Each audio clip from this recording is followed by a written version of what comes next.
Venus Shalom Aleichem, paz para todos ustedes. Es una alegría para mí reencontrarme con ustedes, amigos televidentes, en toda Iberoamérica, en este su programa Historia del Futuro del Ministerio Evangelístico Internacional, Kedushá, Santidad de las Asambleas de Dios.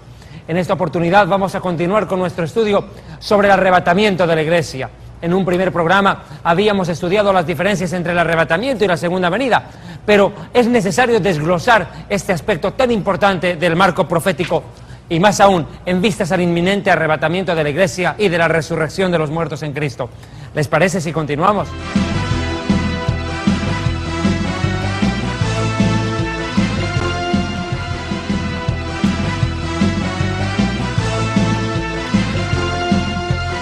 En este momento vamos a entrar a la diferenciación puntual entre estos dos acontecimientos. En principio, el arrebatamiento de la Iglesia, como lo dijimos en el programa anterior, atinge exclusivamente a la Iglesia, el pueblo redimido del Señor Jesucristo, Yeshua HaMashiach.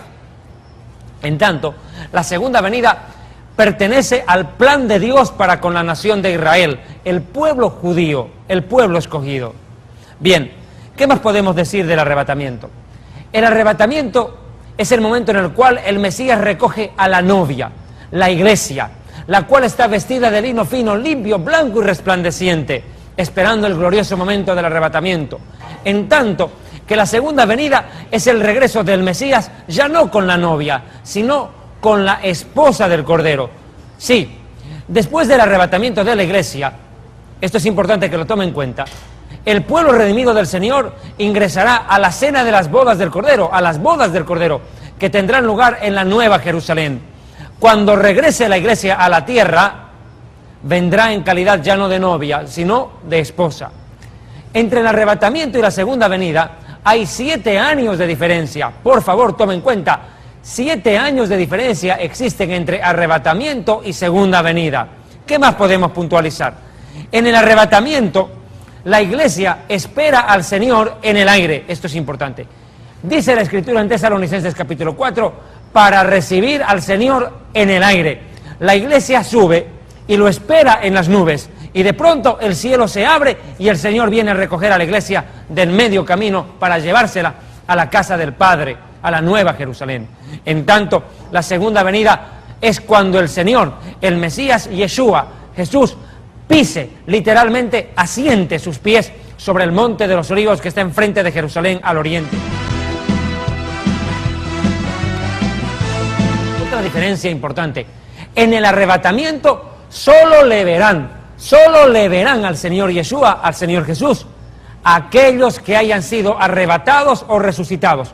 Los demás no lo verán, no lo verán. Simplemente multitudes de personas habrán desaparecido del planeta. Y dirán, ¿y qué pasó con ellos? ¿Dónde están?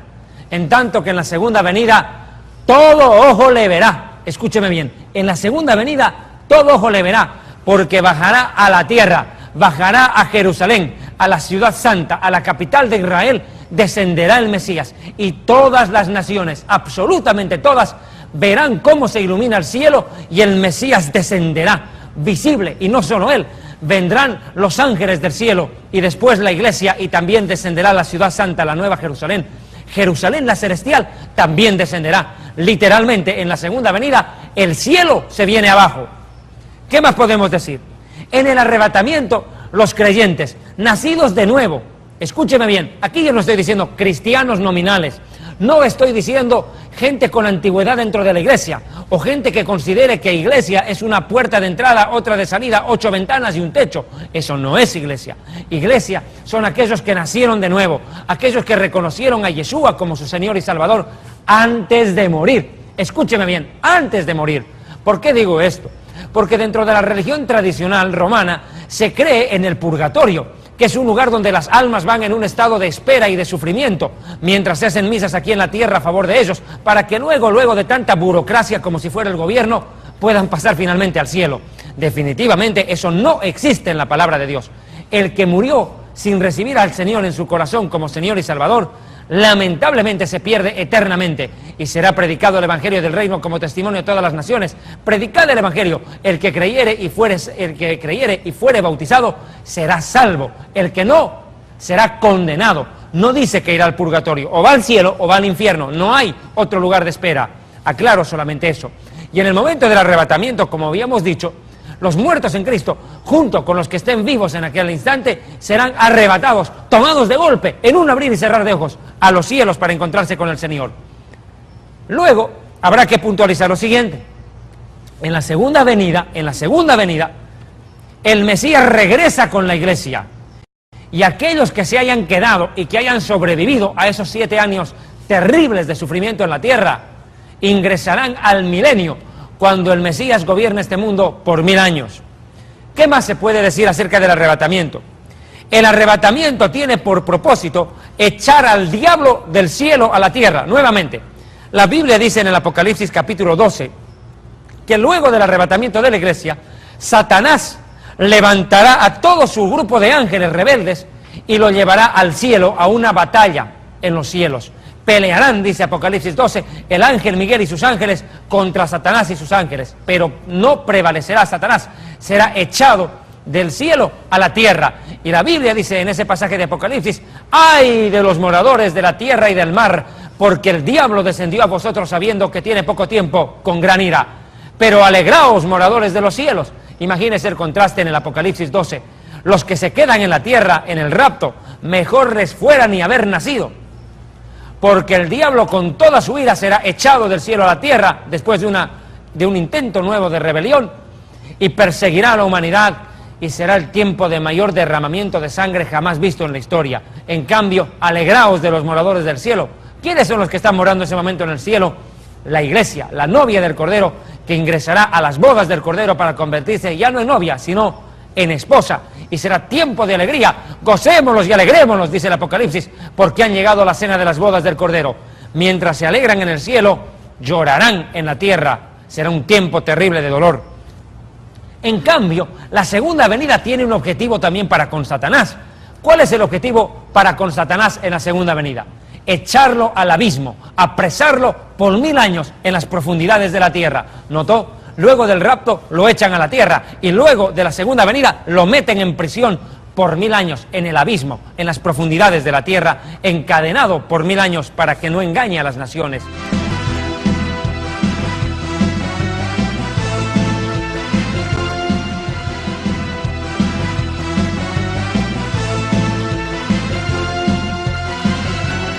Contextualizar acerca del arrebatamiento con la segunda venida. Lo siguiente: el arrebatamiento sucede en un abrir y cerrar de ojos, instantáneo, es algo rápido, demasiado rápido, fracción de segundos el arrebatamiento. No viajaremos durante años al cielo, será un viaje en un segundo. En tanto que la segunda venida es un proceso, no es abrir y cerrar de ojos. Son 7 años de sufrimiento en la tierra, como nunca antes hubo desde que el hombre fue creado, dijo el Mesías. Y si aquellos días no son acortados, nadie sobreviviría, mas por causa de los escogidos, Israel, los escogidos, aquellos días serán acortados. Pero habrá gran sufrimiento en la tierra. Impresionante será el dolor en la tierra en aquel tiempo, las guerras, las masacres y todo lo que viene, que lo iremos estudiando a propósito acá en este su programa, Historia del Futuro del Ministerio Evangelístico Internacional, Kedushá, Santidad. Estudiaremos toda la tribulación, el milenio y todos los demás temas que vienen a continuación. Pero vuelvo al tema. Si el arrebatamiento es un abrir y cerrar de ojos, ¿cómo será la segunda venida? Será algo esperado. Nadie sabe cuándo es la hora del rapto, pero sí se sabrá la hora de la segunda venida. Después del arrebatamiento habrá que contar 7 años para que el Mesías regrese a la tierra. 7 años. La humanidad tendrá que contar segundo a segundo, en medio de tanto dolor, el momento en el cual por fin el Mesías aparezca y arregle la situación que en aquel momento se presente en el planeta, cuando el anticristo lleve una masacre mundial como nunca antes se vio. ¿Qué más hay de diferencias entre el arrebatamiento y la segunda venida? Por ejemplo, en el arrebatamiento los creyentes tomarán un cuerpo incorruptible, un cuerpo glorificado, un cuerpo que podrá traspasar las paredes, como el que tuvo el Mesías cuando resucitó. Recuerda, Jesús no golpeaba la puerta para que lo dejen entrar, él atravesaba la pared y se aparecía en medio de sus discípulos y los sorprendía. Un cuerpo transformado a semejanza del Mesías. Y esto es necesario que aclare. El que seamos parte de la resurrección o del arrebatamiento y alcancemos a tener un cuerpo glorificado, no nos convierte en dioses. No nos convierte en dioses. Eso habrá que aclarar. nos hace tener un cuerpo semejante al de los ángeles, pero no ser dioses. Eso es necesario puntualizar.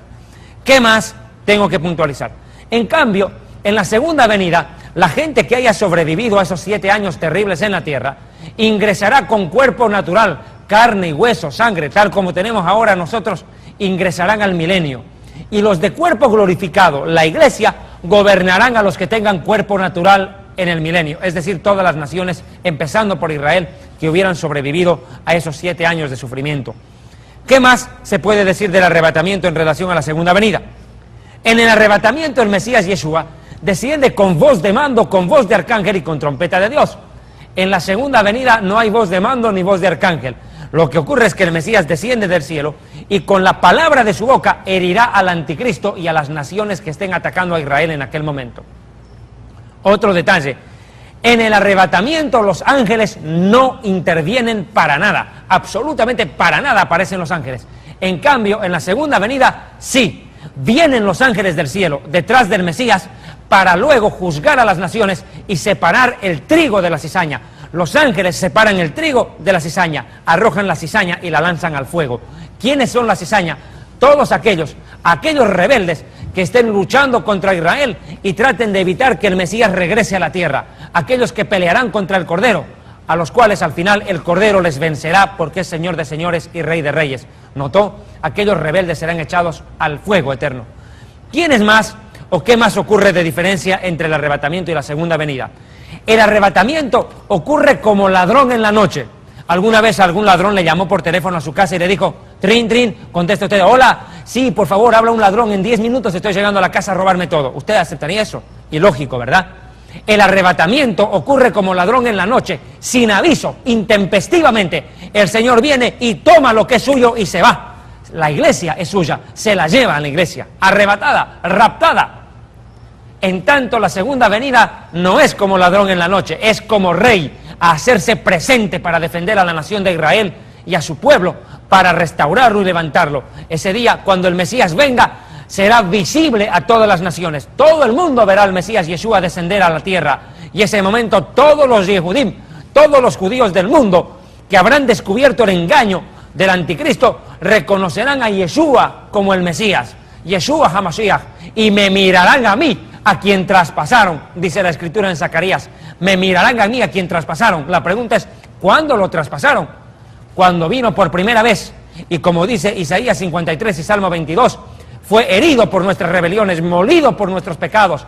Y Salmo 22, el rey David escribe: mi corazón se derritió como cera, contar puedo todos mis huesos, perforaron mis manos y mis pies. La pregunta es, ¿cuándo al rey David le perforaron las manos y los pies para que diga eso en el Salmo 22? Obviamente el rey David no hablaba de él mismo, sino del sufrimiento del Mesías. Y cuando el Mesías regrese, le mirarán a quien traspasaron, y todos los judíos del mundo reconocerán a Yeshua como su Señor, y ahí se cumplirá la palabra que dice: y todo Israel será salvo. Y acá quiero hacer una aclaración puntual. ¿Cuál? Muchos teólogos, pastores, predicadores y creyentes piensan equivocadamente que la iglesia reemplaza a Israel en el plan de Dios. Escúchenme bien, queridos hermanos, eso no es así.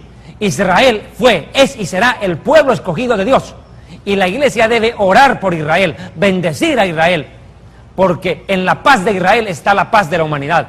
Orad por la paz de Jerusalén para que todos sean prosperados, dice el Salmo 122. Yo quiero que me comprendan esto, y me parece puntual y necesario resaltar. En el arrebatamiento el Señor viene como ladrón en la noche, ya lo hemos dicho. En la segunda venida, el Mesías regresa después de 7 años visiblemente para todo el mundo. ¿Qué detalle más puedo tomar al respecto? Los santos en el arrebatamiento son llevados al aire y ahí se encuentran con el Señor. En la segunda venida es el regreso, como lo dijimos, a Tierra Santa, a la ciudad de Jerusalén. ¿Cuándo será el arrebatamiento? En cualquier momento, puede ser hoy mismo. En cualquier momento será el arrebatamiento de la iglesia. Pero ¿cuándo será la segunda venida? 7 años después.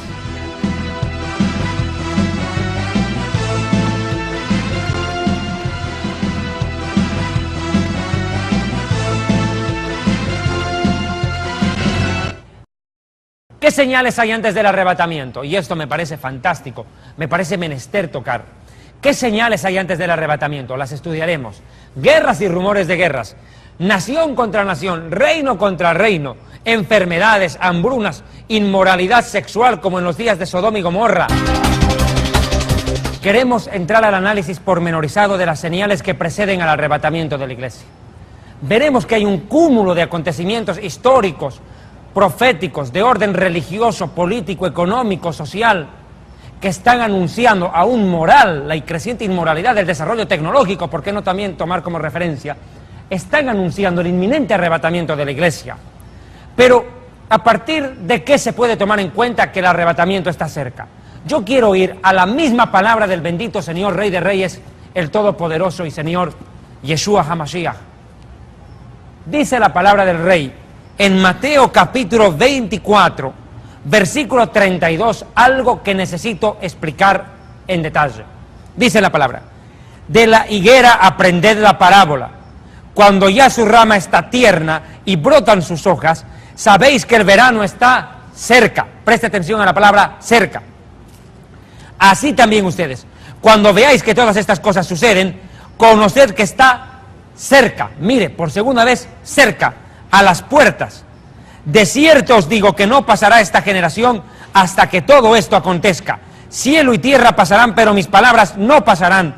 Pero el día y la hora nadie lo sabe, ni aun los ángeles de los cielos, sino solo mi Padre. Esta es una explicación que muy pocos han podido comprender o, por último, enseñarla. Porque existe un desconocimiento de lo que simboliza esta parábola. ¿Qué es la higuera? La higuera es el emblema de la nación de Israel. A lo largo de todo el Tanaj, o Antiguo Testamento, como se llama en el mundo cristiano, al Tanaj, el Antiguo Pacto, la higuera ha sido siempre el emblema nacional del pueblo judío. Ahora bien, quiero aclarar que es una parábola. Para una secta llamada los Testigos de Jehová, parábolas son meramente fábulas. Por ejemplo, Lázaro y el rico piensan ellos que es una fábula, como si Jesús hubiera venido a contarnos el cuento de Caperucita Roja y el lobo feroz. Las parábolas no son fábulas, por amor al Señor, no son fábulas. Son ilustraciones de acontecimientos espirituales que muchas veces no son perceptibles al ojo humano, pero son parte del reino de Dios. Son hechos que ocurren aunque no los percibamos. ¿Qué más puedo decir de esta parábola? La parábola de la higuera es un hecho real, en el cual Israel es el centro de la misma. La higuera es Israel. Dice, cuando ya de la higuera aprended su parábola, la parábola, cuando ya su rama está tierna y brotan sus hojas, sabéis que el verano está cerca. El pueblo judío regresó a su tierra, a nuestra tierra, a Eretz Israel, a la tierra de Israel. No se llama Palestina, sino tierra de Israel, o Judea, como la Biblia lo llama, en 1948. Esa higuera seca, la nación de Israel, ese pueblo dispersado como judíos errantes, así nos llamaron a lo largo de estos 20 siglos, judíos errantes, diseminados en toda la faz de la tierra, regresamos a nuestra patria ancestral en 1948.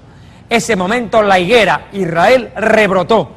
Nuevamente la bandera del Estado hebreo, la estrella de David en el centro, aparecen flameantes en medio de las banderas del mundo. A partir de ese momento la higuera reverdeció. Amados y queridos hermanos, quiero aclarar esto porque me parece muy puntual. El pueblo hebreo fue dispersado por toda la faz de la tierra a lo largo de casi 19-20 siglos, como lo dije anteriormente. Pero no es la primera vez que los judíos hemos sido dispersados. Recordemos cuando descendimos a Egipto. A Egipto descendimos en la época de José, de Jacob, de los patriarcas. Y luego Dios levantó a Moisés, quien nos sacó de la esclavitud en Egipto, de lo cual se celebra, queda la celebración, mejor dicho, de la Pascua, el Pesaj. ¿Para qué Dios nos sacó de Egipto? Aquí está la pregunta. Para dos cosas. Para darnos la Torá, la bendita enseñanza del Altísimo, con sus 613 mandamientos. Y por favor, no vamos a ser tan ingenuos de seguir creyendo en nuestra ignorancia que fueron solamente 10 mandamientos lo que el Señor le dio a Moisés. Fueron 613 preceptos, ¿no es cierto? Era comer panes sin levadura, sacrificar animales, la fiesta de los panes sin levadura, la fiesta de tabernáculos, en fin. 613 preceptos ordenados por el Señor a través de Moisés a la nación de Israel. Uno, para eso nos sacó el Señor de Egipto, para darnos la Torá, sus mandamientos. Segundo, para hacernos ingresar a la tierra prometida, a la cual el Señor le ofreció a Abraham Avinu, a nuestro padre Abraham, que nos la daría a nosotros sus descendientes. Pero luego de haber ingresado a la tierra prometida, el pueblo hebreo, después de muchos siglos, fue dispersado. En el año 586 antes del Mesías, el emperador Nabucodonosor de Babilonia, Babilonia es el actual Irak, tomó cautivo al pueblo hebreo después de destruir el templo que Salomón tan suntuosamente levantara, y luego llevó en calidad de esclavos a los judíos a Babilonia. Ahí estuvimos 70 años, tal como el profeta Jeremías en el capítulo 25, versos 8 en adelante lo había descrito. Luego de esos 70 años, los judíos fuimos rescatados de nuestra esclavitud en Babilonia. ¿Para qué Dios nos sacó de Babilonia? Para dos cosas también. Para reedificar el templo. ¿Cuál templo? Aquel que Salomón había levantado y que los babilonios destruyeron. El segundo templo. Y segunda razón, la más importante de ella, esperar al Mesías, quien al final llegó. Yeshua HaMashiach, Jesús el Mesías, esperado por tantos siglos por mi pueblo, llegó en los días del segundo templo a Jerusalén. Ahí fue donde purificó el templo, donde echó a latigazos a los mercaderes, donde hizo grandes milagros. Hasta enseñó en el templo de Jerusalén, en el segundo templo, el Beit Hamikdash, el templo sagrado de Jerusalén, de Jerusalén. Nos llevó el Señor para reedificar el templo y esperar al Mesías. Pero aquí ocurrió algo impresionante. Yo quiero ir a Mateo capítulo 24 nuevamente, y es a lo que quiero llegar en esta predicación, en esta enseñanza que estoy desarrollando para ustedes, amigos televidentes de Iberoamérica. Mateo capítulo 24, tengan la amabilidad de ver el versículo 1. De este segundo templo es del cual hablará el Mesías. Vea, Mateo 24, 1.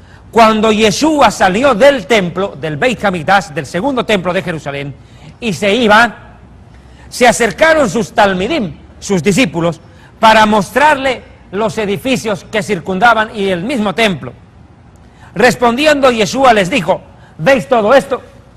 De cierto os digo que aquí no quedará piedra sobre piedra que no sea derribada. Exacto. El segundo templo, al igual que el primero, fue destruido. ¿Quiénes lo destruyeron? El primero fue destruido por los babilonios.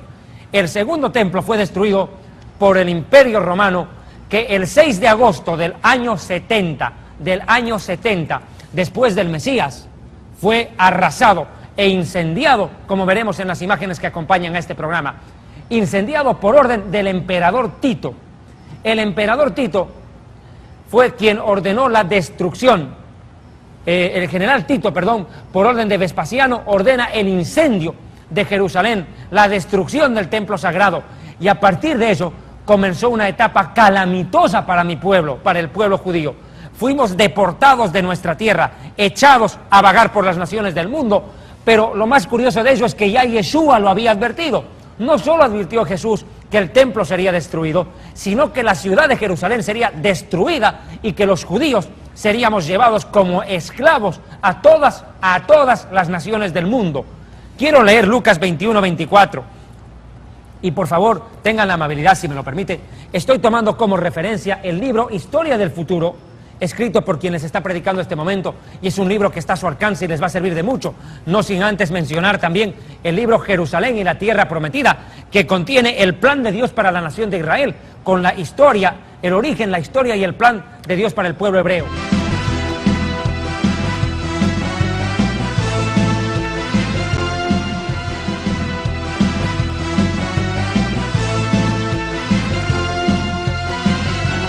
Capítulo 21 nos coloca en un panorama impresionante sobre la nación de Israel y el plan que hemos tenido que vivir en este tiempo.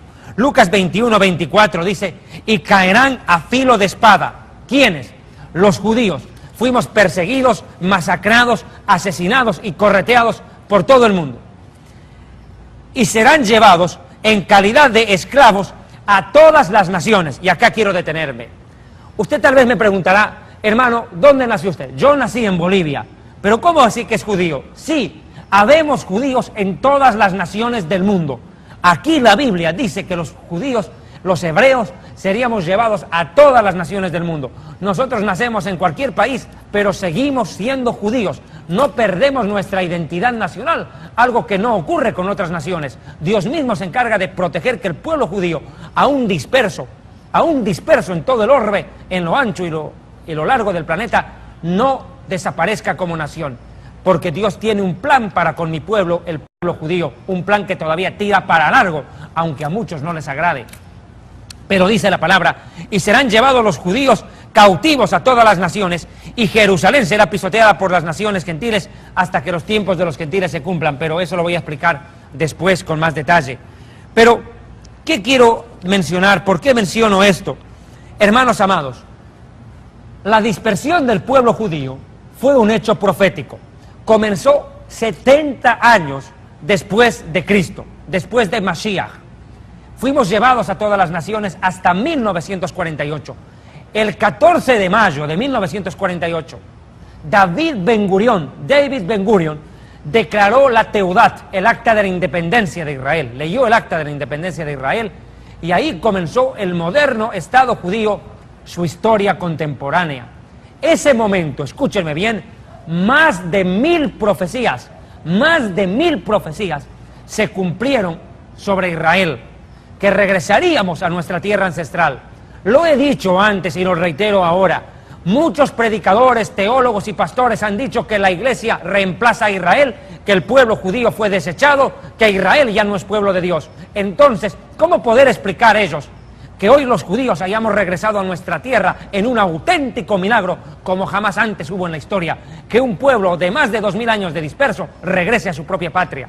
¿Y eso en qué condiciones ocurrió? La Segunda Guerra Mundial, cuando Adolf Hitler postuló en su libro en alemán, Mein Kampf, mi lucha, un postulado de Endlösung, con la Endlösung en alemán, la solución final, que buscaba la destrucción de los hebreos. Adolf Hitler dijo que los judíos tendrían que desaparecer del planeta y planificó un plan de exterminio contra mi pueblo. No lo logró porque Dios se lo impidió, porque la nación de Israel, déjenme decirlo abiertamente, es indestructible, porque Dios se encarga de preservar a Israel así como preserva a la iglesia. Ahora, entiéndanme esto. Hemos tenido que soportar en la Segunda Guerra Mundial la muerte de 6 millones de judíos. Ojo, estoy diciendo de los que se tienen estadística, porque otros millones de judíos murieron y no están en las estadísticas. 6 millones de judíos murieron en los campos de exterminio en la época de Adolfo Hitler, en la Segunda Guerra Mundial. Después de vivir semejante momento de dolor, de conmoción, cuando ya prácticamente la esperanza del pueblo judío estaba perdida, el Señor bendito, amo y Rey del universo, Rey de Israel, Melech Israel, Adonai Eloheinu, el Señor nuestro Dios, empezó a hacer un milagro impresionante con nosotros. Empezó a consolar a la nación de Israel, como Isaías lo dice, y a reunirnos en nuestra tierra ancestral. Pero esto no fue fácil, ¿sabe? No fue un proceso sencillo. Las naciones del mundo se opusieron a que los judíos regresáramos a nuestra tierra en el Oriente Medio. Se opusieron. La Liga de Naciones, así se llamaba lo que ahora se llama Organización de Naciones Unidas, postuló en aquel momento que los judíos debían tener una patria propia. Sí, pero ¿sabe dónde? En el África. ¿Qué hacíamos ahí?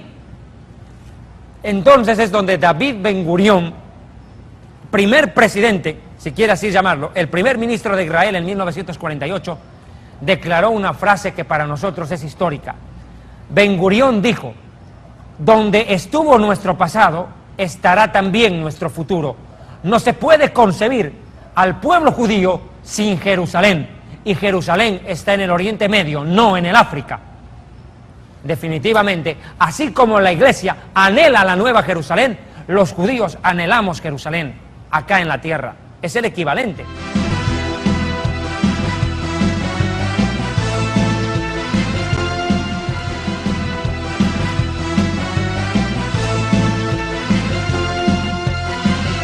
Que es figura de la iglesia, es Israel. Ahora, entiéndame bien y compréndame esto. Los hebreos regresamos a nuestra tierra después de estar desperdigados por todo el mundo. El Señor dice claramente, dice en Ezequiel 12:15, y sabrán que yo soy el Señor cuando los esparza entre las naciones y los disperse por la tierra. Haré que algunos de ellos escapen de la espada, del hambre y de la peste, lo que ocurrió en la Segunda Guerra Mundial. y para que cuenten a todas las abominaciones de entre las naciones a donde llegaron y sabrán que yo soy el Señor. Definitivamente el pueblo judío sufrió una dispersión terrible a lo largo de la historia de estos 20 siglos. Pero no solo es eso, muchos se opusieron al regreso de los judíos a nuestra tierra, aduciendo lo siguiente: no, ustedes se fueron de aquí, ahora esta no es su tierra. ¿Qué dice Dios de ello? La Biblia dice en Génesis 1:1 que en el principio Dios creó los cielos y la tierra. Por tanto, el propietario de la tierra son los chinos, las Naciones Unidas, los árabes, los palestinos o los judíos. ¿Quién es el dueño de la tierra? Dios, porque Dios creó la tierra, Él es el dueño de la tierra. Pero mire lo que dice Levítico 25:23, para aquellos que quieren y piensan que Israel ya no tiene derecho por haber estado disperso y haber estado fuera de nuestra tierra. Levítico 25:23 dice: la tierra no se venderá a perpetuidad, porque la tierra mía es, y ustedes son forasteros y extranjeros para conmigo. Acá deja claro el Señor que eres el dueño de la tierra y que Él la entrega a la nación de su predilección, la nación de Israel en este caso. La palabra de Dios dice en Levítico también que aún así estemos dispersos en la tierra de nuestros enemigos. Vean Levítico 26:44, dice: y con todo esto, estando los hebreos en tierra de sus enemigos, yo no los desecharé. Y preste atención, yo no los desecharé. ¿Cuál semejante a lo que dijo Rabino Saulo o apóstol Pablo en Romanos 11, cuando dice: desechó Dios a su pueblo Israel, al cual desde antes conoció?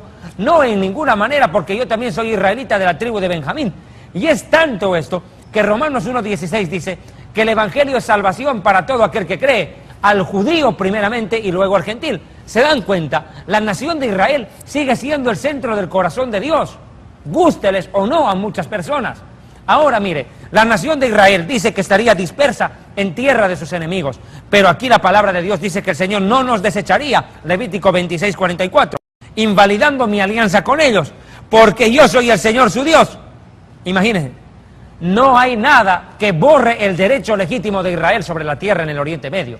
Ahora, el regreso del pueblo judío suscitó una serie de conflictos de los cuales hablaremos en los siguientes programas con el pueblo palestino y el mundo árabe, que se opone a la permanencia de Israel en esa región, en el Oriente Medio. Desgraciadamente, para los terroristas musulmanes, aclarando que no todos los musulmanes son terroristas, algunos fanáticos terroristas consideran a Israel como una espina en el ojo, e Israel es insoportable para los árabes, para esa facción árabe que rechaza la permanencia del pueblo judío en nuestra tierra ancestral. Ahora mire, y vuelvo a esto que Jesús dijo. Dijo el Señor que la higuera reverdecería. Dice el Señor: cuando la higuera reverdezca. De la higuera aprended la parábola, cuando ya su rama está tierna y brotan sus hojas. ¿Qué quiere decir con brotan sus hojas? Israel está en un desierto. Lo más impresionante de ello es que Isaías predijo que el desierto reverdecería. Reverdeció. En efecto, el desierto reverdeció. Hoy Israel, estando en el desierto, es el más grande exportador de frutas para Europa desde el Oriente Medio. Impresionante, ¿verdad? Israel empezó a producir cantidad de alimentación, cantidad de alimento que los mismos europeos consumen. Ahora mire, y dice el Señor: viendo esto, sabéis que el verano está cerca. ¿Cuál es el verano? El Mesías. ¿Qué es lo que está diciendo el Señor en este pasaje?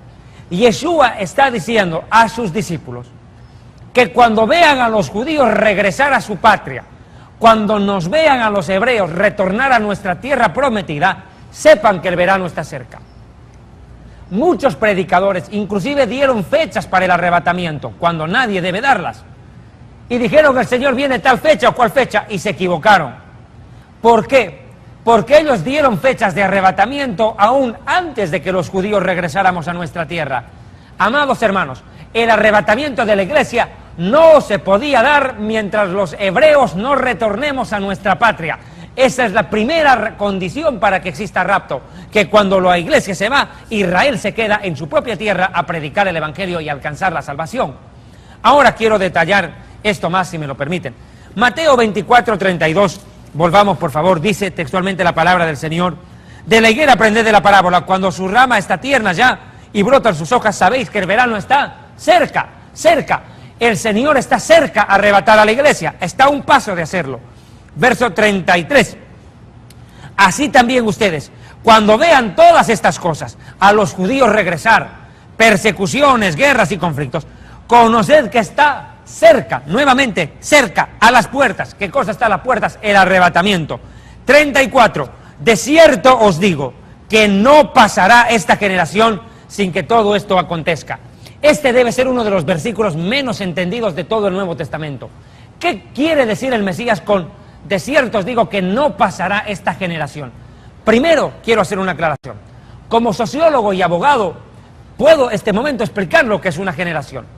La generación es un sinónimo de época. Época o generación son sinónimos. ¿Qué está diciendo el Señor?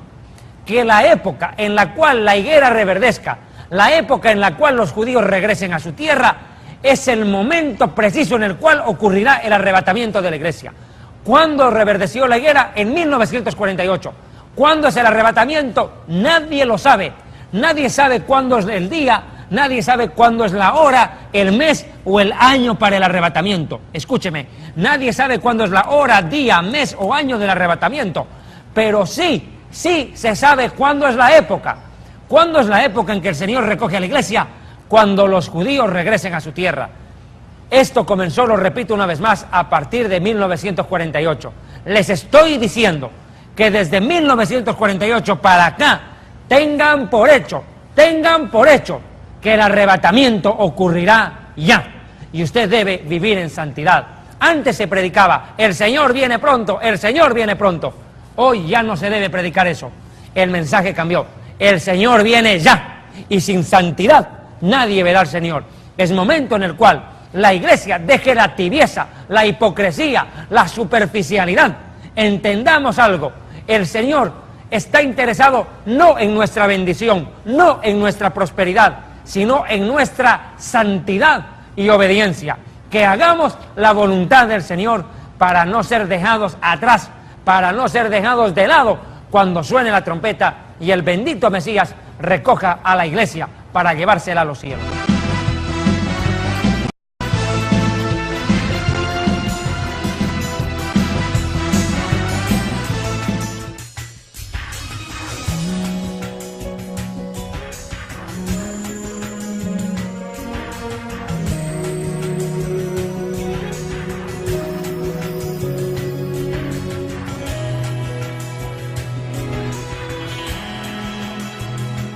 בתפילה,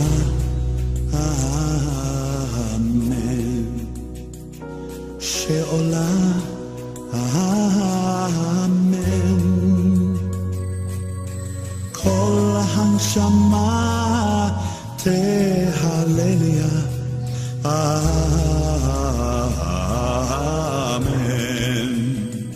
ותן ברכת שלום ושמור על ביתנו, קרב אותנו לחלום שבתוכנו, תן תמיד ברכה במעשה ידינו, פתח לבנו שתמיד נשיר לך.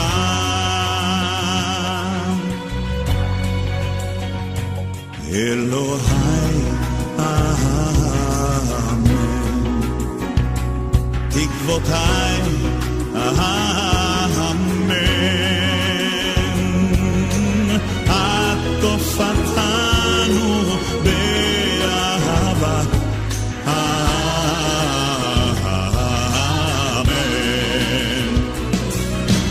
תן לנו חיים ושמור עלינו,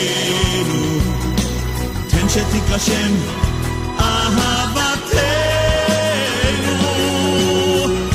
ברכה האר פנינו, פתח לבנו שתמיד נשיר לך.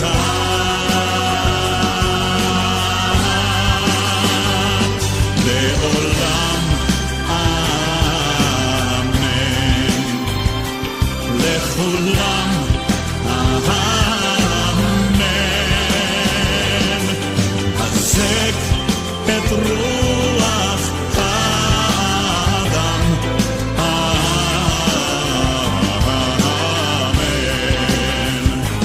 בתפילה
Baruch atah Adonai, Eloheinu melech haolam.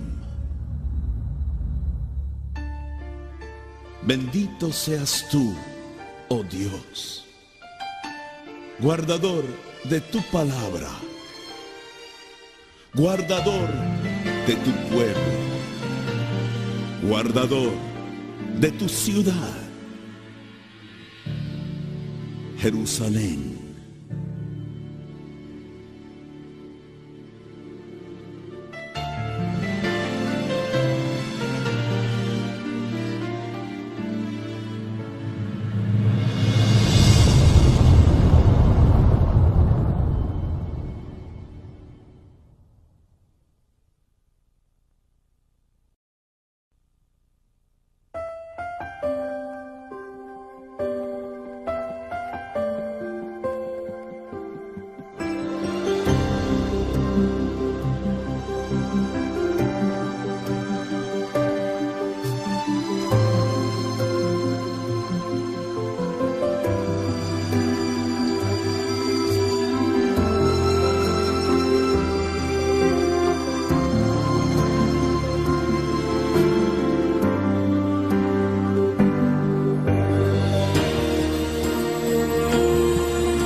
Dios envió al ángel Gabriel a Nazaret, pueblo de Galilea, a visitar a una joven virgen comprometida para casarse con un hombre que se llamaba José. Ante estas palabras, María se perturbó. No tengas miedo, María. Dios te ha concedido su favor. Quedarás encinta y darás a luz un hijo, y le pondrás por nombre Jesús. Él será un gran hombre, y lo llamarán Hijo del Altísimo.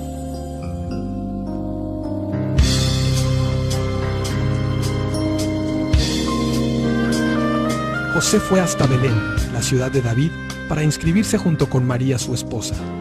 Ella se encontraba encinta, y mientras estaban ahí, se le cumplió el tiempo. Así que dio a luz a su hijo primogénito. Lo envolvió en pañales y lo acostó en un pesebre, porque no había lugar para ellos en la posada.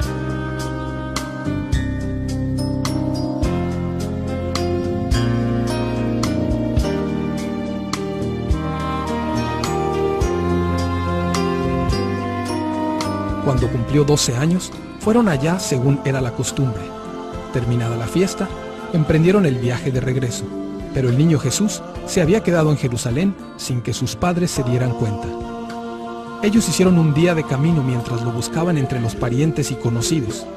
Al cabo de 3 días, lo encontraron en el templo, sentado entre los maestros, escuchándolos y haciéndoles preguntas. Todos los que le oían se asombraban de su inteligencia y de sus respuestas.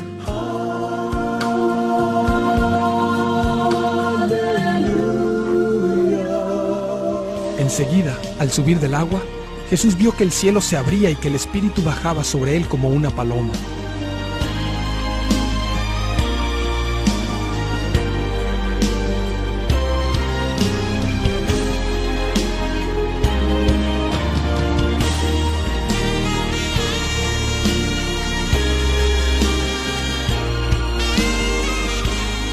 También se oyó una voz del cielo que decía: «Tú eres mi Hijo amado, estoy muy complacido contigo».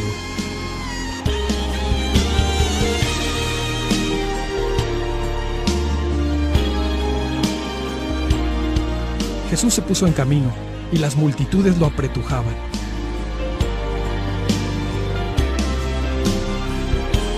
Había entre la gente una mujer que hacía 12 años padecía de hemorragias, sin que nadie pudiera sanarla. Ella se le acercó por detrás y le tocó el borde de su manto, y al instante cesó su hemorragia. ¿Quién me ha tocado?, preguntó Jesús. Yo sé que de mí ha salido poder. La mujer se acercó temblando y le dijo: Hija, tu fe te ha sanado, vete en paz.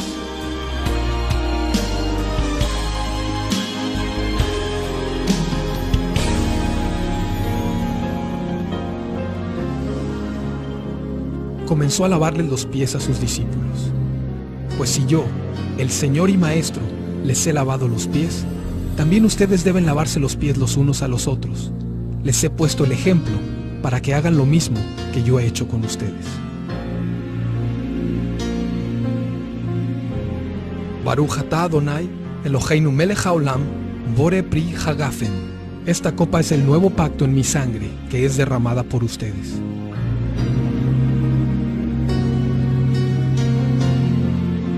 Baruch atah Adonai, Eloheinu melech haolam, asher kirushanu vemitzvotav betzivanu al netilat yadayim.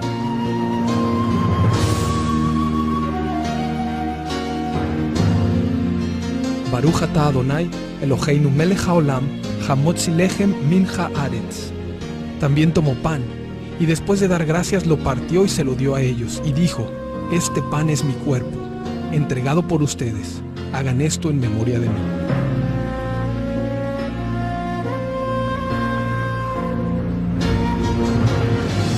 Al salir, encontraron a un hombre de Cirene que se llamaba Simón y lo obligaron a llevar la cruz. Lo seguía mucha gente del pueblo, incluso mujeres que se golpeaban el pecho lamentándose por él. Jesús se volvió hacia ellas y les dijo: Hijas de Jerusalén, no lloren por mí, lloren más bien por ustedes y por sus hijos.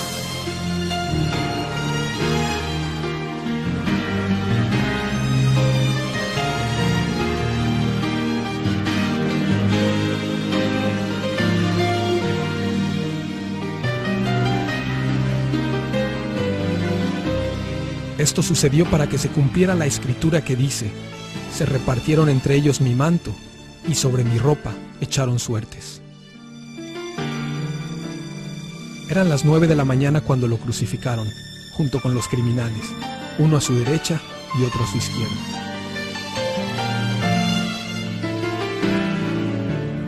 Los que pasaban meneaban la cabeza y blasfemaban diciendo: Tú, que destruyes el templo y en 3 días lo reconstruyes, sálvate a ti mismo. Si eres el Hijo de Dios, baja de la cruz. Desde el mediodía y hasta la media tarde quedó toda la tierra en obscuridad. A las 3 de la tarde, Jesús gritó a voz en cuello: Eloi, Eloi, lama sabactani. Un hombre corrió, empapó una esponja en vinagre, la puso en una caña y se la ofreció a Jesús para que bebiera.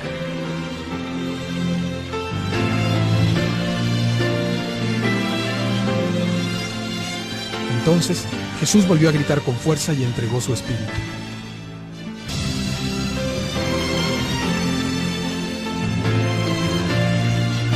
La tierra tembló y se partieron las rocas. Ha resucitado.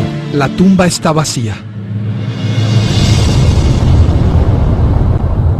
Amados hermanos, para mí ha sido un honor compartir con ustedes en estos minutos, en este su programa, Historia del futuro del Ministerio Evangelístico Internacional, Kedushá, Santidad de las Asambleas de Dios, que se difunde en toda Iberoamérica. Venu Shalom Aleichem para todos ustedes. La paz del Señor sea con ustedes. Leitraot, hasta pronto.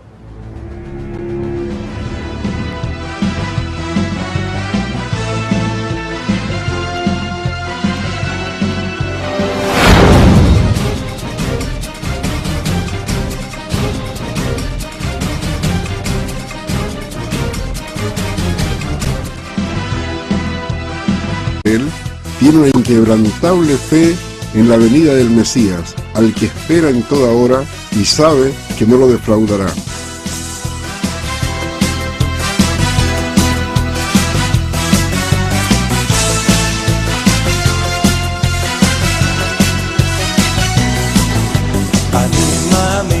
אני מאמין, באמונה שלמה, בביאת המשיח, אני מאמין, אני מאמין, באמונה שלמה, בביאת המשיח, אני מאמין, משיח, משיח, משיח, משיח, משיח, משיח, משיח, משיח, משיח, משיח, משיח, משיח, אבל מי שיתמהמה עם כל זה, אחכה לו בכל יום שיבוא. אבל מי שיתמהמה עם כל זה, אחכה לו בכל יום שיבוא. שיבוא, שיבוא, שיבוא, שיבוא, יו. אני מאמין, באמונה שלמה, בביאת המשיח, אני מאמין, אני מאמין, באמונה שלמה.